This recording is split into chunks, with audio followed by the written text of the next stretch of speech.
तो इस वक्त की खबर अमेठी से बता दें, उत्तर प्रदेश राज्य महिला आयोग की अध्यक्ष डॉक्टर बबीता सिंह ने गौरीगंज तहसील सभागार में महिला संबंधी शिकायतों को लेकर की जन सुनवाई के दौरान महिला संबंधी 10 मामले आए सामने। महिलाओं की समस्याओं के निस्तारण को लेकर संबंधित अधिकारियों को दिए गए निर्देश। महिला आयोग की अध्यक्ष ने सीएमओ के साथ जिला अस्पताल के विभिन्न वार्डों का किया निरीक्षण के दौरान महिला आयोग की अध्यक्ष ने मरीजों से की वार्ता। जिला अस्पताल में आयोजित कन्या जन्मोत्सव के बाद 6 माह के बच्चों को अन्नप्राशन करवाया और गर्भवती महिलाओं की गोद भराई की। अध्यक्ष ने महिलाओं की स्वास्थ्य सुरक्षा व जन्मी बच्चियों के जीवन को लेकर मुख्यमंत्री कन्या सुमंगला योजना, महिला पेंशन, बेटी बचाओ बेटी पढ़ाओ योजना के तहत दी जानकारी। उपाध्यक्ष वहाँ गई थी, कुलपति से विवाद हुआ। कुलपति जो है बताई कि ये तरीका गलत है, हम यहाँ नहीं आना चाहिए था इतना बल्क में। नहीं, ये तो बिल्कुल तरीका गलत नहीं है। तरीका कैसे गलत हो सकता है? महिला आयोग कहीं भी जा सकता है। तो मुझे लगता है कि अगर वो गई थी तो वहाँ किसी एक जिम्मेदार व्यक्ति को मिलना चाहिए था और उनको जवाब देकर संतुष्ट करना चाहिए था।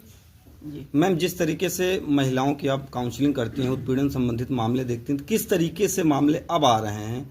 कहाँ कमी रह जा रही है काउंसलिंग में? नहीं, मुझे लगता है कि काउंसलिंग में कमी नहीं रह रही, काउंसलिंग प्रॉपर हो रही है। और महिलाओं के अगर मामले देखे जाएं तो हर फील्ड से ही कि बहुत तादाद कम हुई है।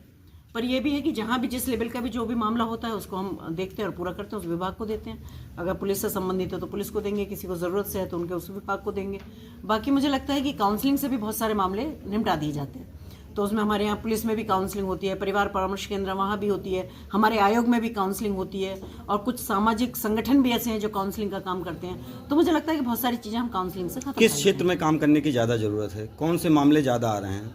नहीं, अभी तो मुझे लगता है कि लोगों को थोड़ा, महिलाओं को या लड़कियों को थोड़ा अवेयर करने की ज़रूरत है। और जब अवेयरनेस आती है तो अवेयरनेस के साथ शिक्षा भी होती है और भी जो अपने प्रति जो हमारे क्या अधिकार हैं उनकी भी जानकारी होती है और हम कैसे आगे बढ़ सकते हैं उसकी भी जानकारी होती है। तो मुझे लगता है कि हम सभी को, आप लोगों के भी माध्यम से मैं कहना चाहूँगी कि बहुत ज़रूरत है कि हम समाज को, हम महिलाओं को, हम बच्चों को अवेयर करें और उनको ये बताएं कि अच्छा क्या है और बुरा क्या है। क्योंकि हर व्यक्ति में समझ होती है। थोड़ा सा अपनी सोच को खोल के रखेंगे, थोड़ा सा हम अगर चारों तरफ भी थोड़ा ध्यान देंगे तो मुझे लगता है बहुत सारी चीज़ें ऐसी हैं कि जिनको हम एक तरफ कर सकते हैं। मैम, उत्तर प्रदेश में महिला उत्पीड़न के मामले कम नहीं हो रहे हैं। कैसी बात कर रहा हूँ?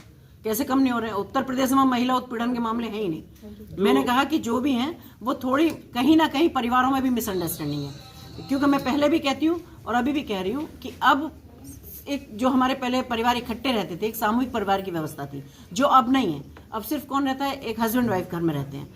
छोटी छोटी बातों पे मिसअंडरस्टैंडिंग हो जाती है कहीं, या फिर दोनों नौकरी कर रहे होते हैं तो नौकरी का दबाव कुछ ऐसा होता है कि कहीं ना कहीं वो घर में उत्पात होता है और उसी में वो इतने लंबे चौड़े डिसीजन लेते हैं कि जब वो हमारे पास तक आते हैं तो वो उस लेवल की समस्याएं होती हैं कि भाई अब हम साथ नहीं रह सकते।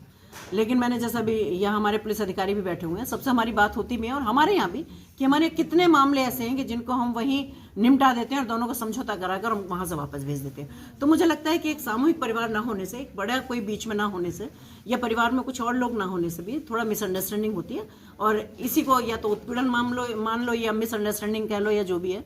पर ऐसा नहीं है, परिवार बहुत बन भी रहे हैं और बहुत आगे भी बढ़ रहे हैं। Thank you ma'am.